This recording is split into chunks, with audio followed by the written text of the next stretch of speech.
Hi, I'm Christy Nelson here with your connection and a look at what's happening in North Texas. A 9-year-old from Wiley has died after being hit while on his electric scooter last week. Max Hutchins' family says he was riding the scooter that he got for Christmas when he didn't stop at the stop sign. His mom performed CPR until first responders arrived, but he later died at a Dallas hospital. The family says they are donating Max's organs, and police are still investigating that incident. Let's get a check of the weather now. Kevan Smith is here. Kevin, yes. Cool morning, absolutely beautiful afternoon. Wonderful afternoon across North Texas. We see that with our tower cam overlooking Arlington, Globe Life Field, and AT&T Stadium. You heard Christy talk about the cold temperatures this morning.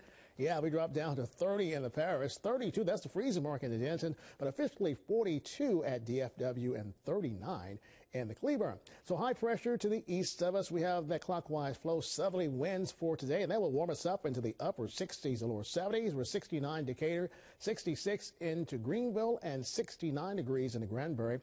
Back into the 40s and 50s when you wake up on your Wednesday morning, like 48 in the Greenville and around 49 in the Waxahachie. Next 3 days, we're 70 for your Wednesday, increasing cloud cover, and then a chance of some rain, even some rumbles of thunder into Thursday. Speaking of Thursday, most of this severe weather threat will remain to the south of us. We do have a level 1 out of 5. That's a marginal risk as you make your way down toward folks in the Hamilton, Bosque, as well as Hill County. Everyone else under a general thunderstorm risk.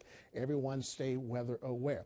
Meanwhile, those rain chances Thursday holding at 60%, drying out for part of the weekend. And then notice on Sunday, rain chances increasing to 20% up to 60%.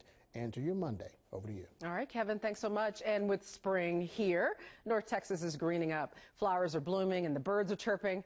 And one sign of spring in North Texas is butterflies. And this year, you may not see that many. Samantha Davies explains the drop in the number of butterflies this year. Butterflies like it warm. They love the sun. So if you have a nice sunny day, they love to fly and be about. The indoor conservatory at the Fort Worth Botanic Gardens is host to a variety of butterflies from all over the world.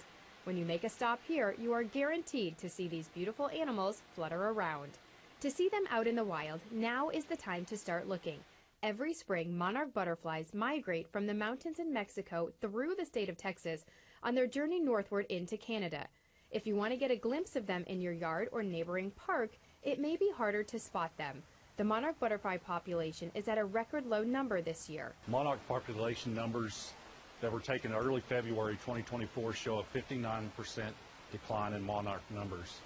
Keith Brock is the Director of Grounds and Operations at the Fort Worth Botanic Gardens. The numbers you see coming back through in the spring migration will not be there.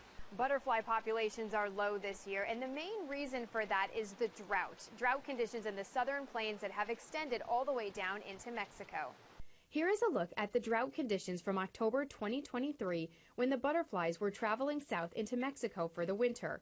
Extreme to exceptional drought conditions were present along their journey, taking away plants that host and provide nectar for the monarchs.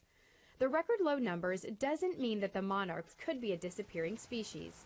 Monarch population numbers can fluctuate greatly from year to year. Last year they were up 35%. This year they're down 59%.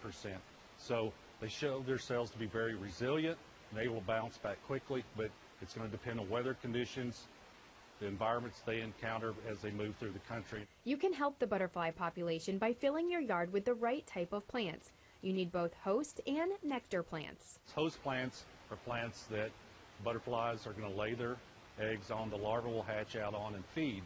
So there's the host plants you can have, and then the nectar plants, which will sustain them throughout the season.